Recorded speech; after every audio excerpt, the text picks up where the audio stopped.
It was a hot day and we gave out some nice towels to cool people off and some popsicles. That's right, I am here at Margaritaville and it's my first time being out here. I'm getting to experience the beach Jimmy Buffett vibe firsthand. I got to speak to a couple of bartenders about what drinks are popular on a day like this. It's another hot day in the Triad, and one way people are beating the heat is coming here to Wet n Wild Emerald Point, where they are celebrating National Water Park Day.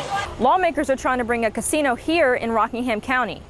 But people who do not want to see that change happen are gathering here at this church. I got to speak to Cheesecakes by Alex, where they not only sold out in cheesecakes, but they received a lot of business. I am here at the USA Track and Field Masters. The tops of the buildings, which are usually easy to see, are foggy. The city recently revealed a company will be developing the remaining portion of Pyramid Village.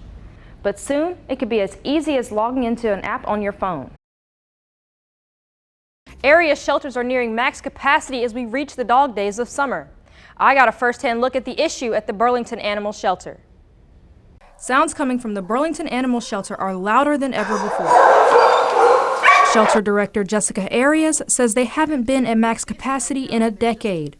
She says since dogs are frightened by the sound of fireworks, the upcoming 4th of July holiday couldn't come at a worse time. So we want to make sure that we have enough room to be able to house those emergency cases of animals that, get away from their owners over the holiday.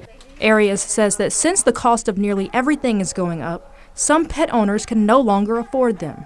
The economy and what's happening in communities, everything costs more now. It costs more just to live, let alone take care of a pet. In hopes to free up some space, for the first time ever, dog adoption fees are waived. If this doesn't grab the community's attention, the shelter may have to resort to the worst possible outcome. We have been saving more than 90%, meeting that so-called no-kill threshold for over 5 years now, and we certainly don't want to take a step back, and we know our community doesn't want that either.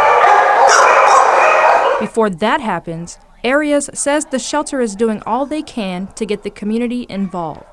We can't do this alone, and like I've said, the community is our most important partner in this, and it takes all of us joining together to unite and support all of these animals in need in our community. The shelter will waive adoption fees until July 8th. They also have resources to help people with the cost of their pets. They give free pet food and more. All you have to do is visit their website to sign up. It's a hot day in Greensboro, and parents have decided to think of new ways to keep their kids cool. I'm here at the splash pad in LeBauer Park, and I've talked to a few parents on why this location is perfect.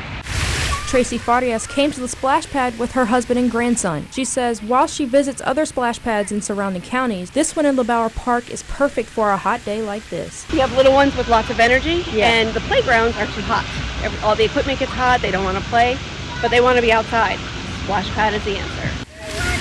Kirby Micah brought his boys to the splash pad as well. He says he was looking for a place to take his sons, and the splash pad quickly came to mind. Well, it's just convenient. I mean, we live like 5 minutes up Benjamin over there, and the fact that this is free and so well maintained, it's just amazing. Micah camped out under the trees while watching his kids run and play in the water. He says he planned on being out there for a few hours and came prepared for when they get hungry. I have a snack plan to tide them over, and then we'll do another hour maybe and head on home. The park is open from 10 a.m. to 8 p.m. every day until September.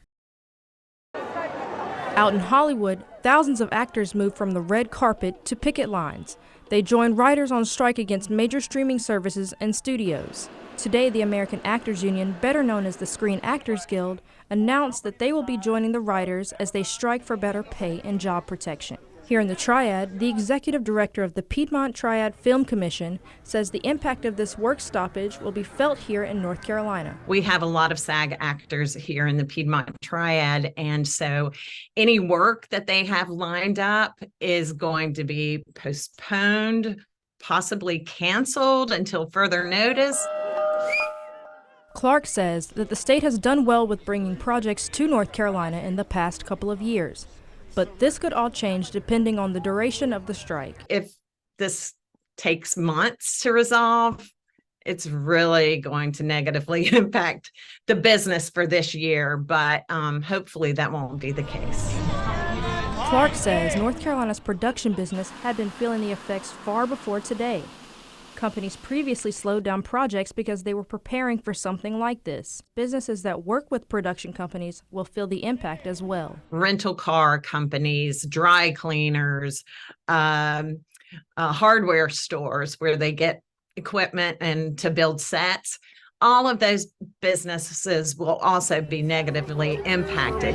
The director of the North Carolina Film Office says the Film Office will continue to promote North Carolina as a location of choice. Their plan is to stay prepared for when production starts back up. This is a matter that is out of our hands, out of the state of North Carolina's hands.